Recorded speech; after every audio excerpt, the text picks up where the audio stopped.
सब खां अलॻि सब खां जुदा आया किथां तशबीह काना सब खां अलॻि सब खां जुदा तोखे ॾिठा खल जो ख़ुदा तोखे ॾिठा खल जो ख़ुदा सब खां अलॻि सब खां जुदा आया किथां तशबीह काना सब खां अलॻि सब खां जुदा आया किथां तशबीह काना ओ चासू चखर माखू मखण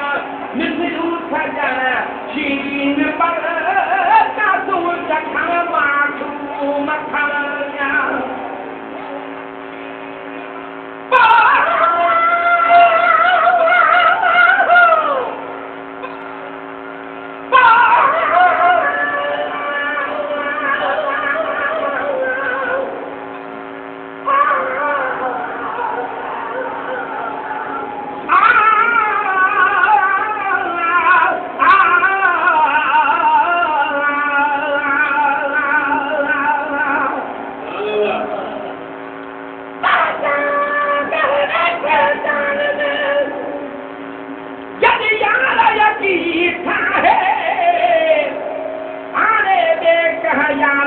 मूंखे ज़रूरत नाहे गुलाम नबीअ जो हार ऐं सीगार हिकिड़ी आहे ॿिया हार हलई नाहे तुंहिंजे घुमण सां घोरे सजाऊं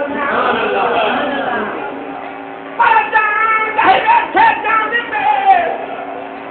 जॾहिं यार यकीन जोड़े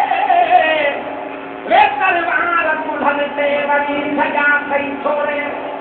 गुलाम नबी मिस्कीन खे को तंग करो तोड़े तब तो न मुंह मोड़े मूंखे हथ यार हलावांदो आहे ओ चासू चखण माखू मखण मिसरू सजण शीन पर चासू चखण माखू मखण मिसरू सजण शीन पर ओ तुझे नुआ बन जा मता तुझे नुआ बन जा मता सब खां अलॻि सब खां जुदा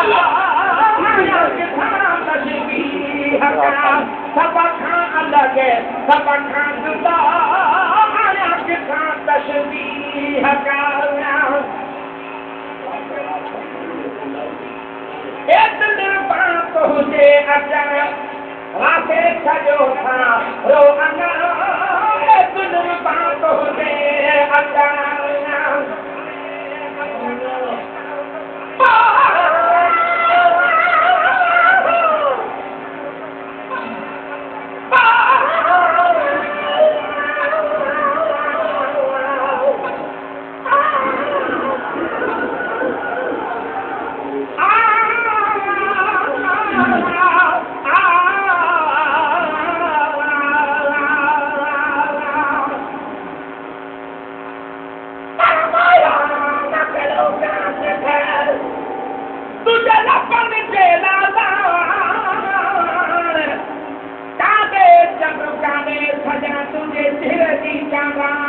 गुलाम नबी हर वक़्ति रही रिठे सारा खान देख नदा थाजे कान कर निशान सांस में लई शरीर पर फिर वनता सच को बना तुझा फिरू भाग भरा अथैया कर दे मथा के धन्य पाक धजा गुलाम नबी मिस्कीन जा अजवाह नसीब बजा जगाने रखया तुझे देर में नजरूर थी एतन बात हुजे अचण वाते छॾियो था रो अचण एतन बात हुजे अचण वाते छॾियो था रो अचण मुत हुजी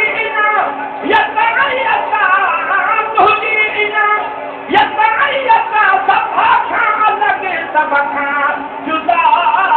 आया किथां तशबीह काना सब खां अलॻि सब खां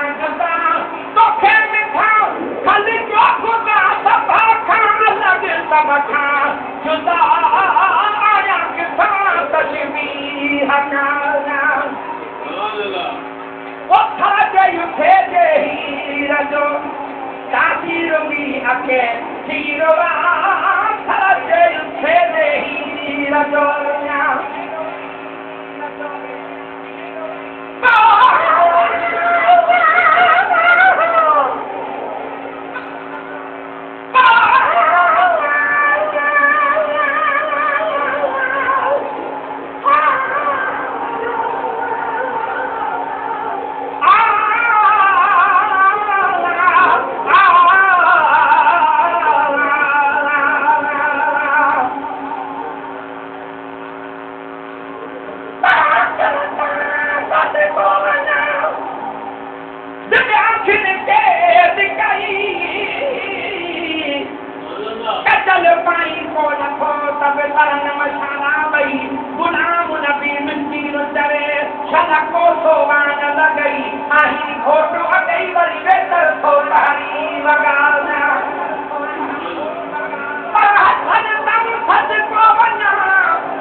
मत हो शकी आरज़ू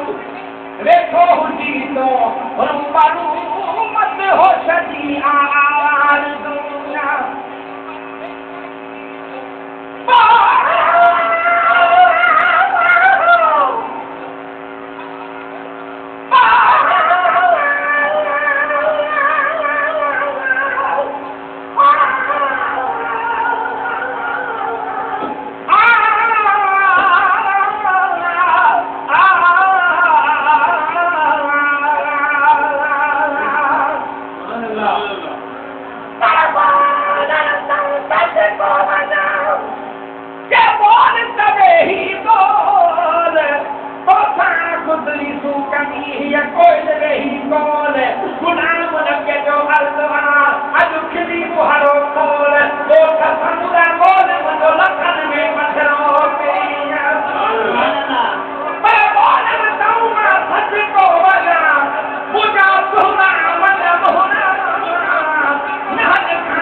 सब